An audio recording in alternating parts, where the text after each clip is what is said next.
Tidak perlu takut secara berlebihan dengan yang namanya virus corona.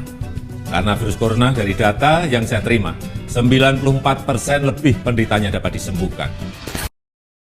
Himbauan itu akan benar-benar efektif andai pemerintah sejak awal terbuka mendeteksi penyebaran virus corona di Indonesia. Cina, Jepang, Singapura, Selandia Baru, dan Australia merupakan negara-negara yang melaporkan temuan penyebaran wabah virus corona berkaitan dengan Indonesia sebelum pemerintah merilis kasus positif pertama. Wajar jika banyak negara yang mempertanyakan Indonesia. Kasus corona itu sudah ditemukan di Indonesia. Jin terbang dari Wuhan dengan Lion Air JT2618 menuju Bali sebelum kota itu ditutup karena kepanikan meluasnya wabah virus corona. Ia kembali ke Bandara Pudong, Shanghai dengan menggunakan pesawat Garuda GA858 pada 28 Januari.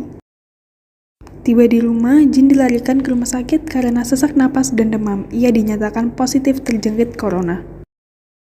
Kabar ini menjadi temuan pertama berkaitan dengan Indonesia dan jejak perjalanannya tak bisa ditelusuri.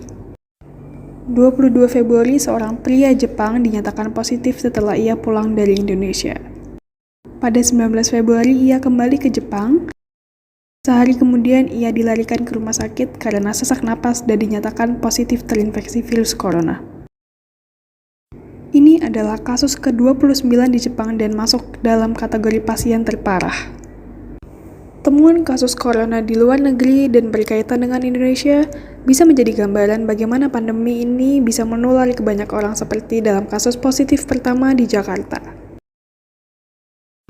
Di Jakarta, 13 pasien terinfeksi virus corona dan berkaitan dengan kasus pertama. Sisanya merupakan klaster baru yang sama sekali tak dijelaskan pemerintah dan hanya disebut sebagai kasus impor. Pemerintah mengklaim telah menelusuri tempat-tempat warga negara asing itu singgah di Indonesia. Tapi penelusuran itu selalu menghasilkan tes yang negatif. Lalu, benarkah jumlah pasien positif corona di Indonesia angkanya seperti yang diumumkan pemerintah? Sejauh ini, pemerintah tak bisa mendeteksi penyebaran virus dari kasus warga negara asing itu ketika di Indonesia. 3 sektor yang terpengaruhi virus corona: pariwisata, investasi, perdagangan. Presiden Joko Widodo mengungkap rencana vaksinasi massal COVID-19. Menurut Presiden, vaksinasi akan dimulai pertengahan Januari 2021. Jokowi menargetkan program vaksinasi massal bisa mencapai herd immunity atau kekebalan kelompok. Jokowi berharap terbentuknya herd immunity bisa menghentikan penyebaran COVID-19 di Indonesia.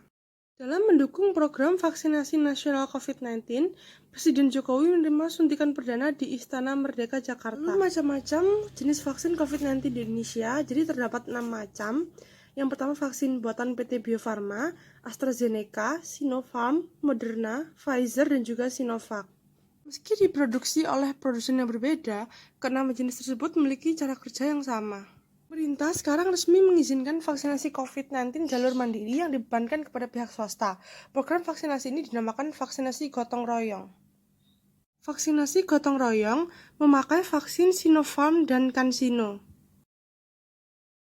Komnas KIPI telah selesai menyelidiki 30 kasus meninggal usai menerima vaksin Sinovac dan AstraZeneca. Dari hasil diagnosis, KIPI mengungkap kematian bukan karena vaksin COVID-19. Yang meninggal itu, yang dari Sinovac, ada 27. Dari 27 itu, 10 orang karena terinfeksi COVID. 14 orang karena penyakit jantung dan pembuluh darah. 1 orang karena gangguan fungsi ginjal secara mendadak.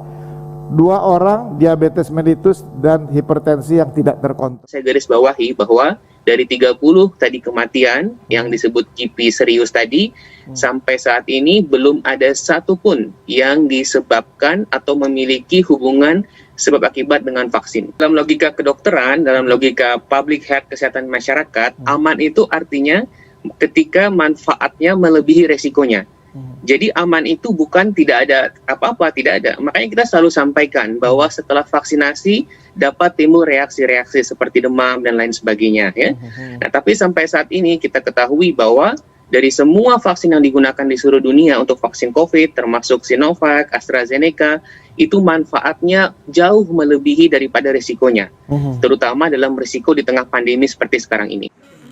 Pria berusia 59 tahun yang kondisinya normal langsung batuk, sesak nafas, dan tak sadarkan diri. Gejala ini dialami saat pulang ke rumah usai disuntik vaksin di sekolahnya. Korban meninggal dunia saat perjalanan ke rumah sakit. Anak korban pun mempertanyakan, orang tuanya lolos screening padahal menderita diabetes dan sesak nafas. Karena badan saya panas, terus kepalanya pusing sama mual-mual. Ya kalau sampai nanti malam suhunya enggak turun-turun ya saya coba dengan paracetamol. Ya kemarin habis vaksin tuh enggak terasa apa-apa Mbak. Terus habis maghrib pusing kepala, pusing sekali. Saya kasih paracetamol enakan. Sampai sekarang juga sudah reda lah, agak sedikit-sedikit gitu. Data hingga Rabu 19 Mei 2021, sebanyak 9 juta orang telah mendapat 2 dosis suntikan. Adapun jumlah warga yang mendapatkan 1 dosis suntikan sebanyak 14 juta orang. Untuk kategori lansia, sebanyak 1.900.000 yang telah menerima 2 dosis suntikan vaksin COVID-19. Ini kan lagi vaksin serentak dan gratis. Ibu Aten sendiri termasuk yang saya ingin banget divaksin nih sekarang atau nanti dulu deh. Nanti dulu. Kenapa Bu? Ya masih belum pede aja. Terhadap diri atau terhadap vaksinnya? Vaksinnya termasuk terhadap diri juga. Oh, kenapa? Buatin apa yang dipikirkan? Ya masih belum pede aja, itu aja. Pede ini apa nih? Ada keraguan yang harus dijawab dong berarti dong? Ya. Apa tuh? Tentang apanya? Efek sampingnya. Vaksin Nusantara saat ini masih dalam tahap uji klinik fase kedua. Sejauh ini, Saudara, Badan Pengawas Obat dan Makanan masih belum memberi izin pelaksanaan uji klinis tahap 2 ini. Presiden Jokowi merupakan orang pertama yang mendapatkan vaksinasi COVID-19 sebagai upaya daripada promosi vaksin COVID-19 itu sendiri agar masyarakat percaya apabila vaksin yang digunakan merupakan vaksin yang aman dan juga merupakan salah satu upaya daripada pencegahan virus COVID-19. Bukankah kita semua ingin segera bisa terbebas dari masa pandemi yang sekian lama menjadi faktor utama penghambat laju perekonomian nasional kita.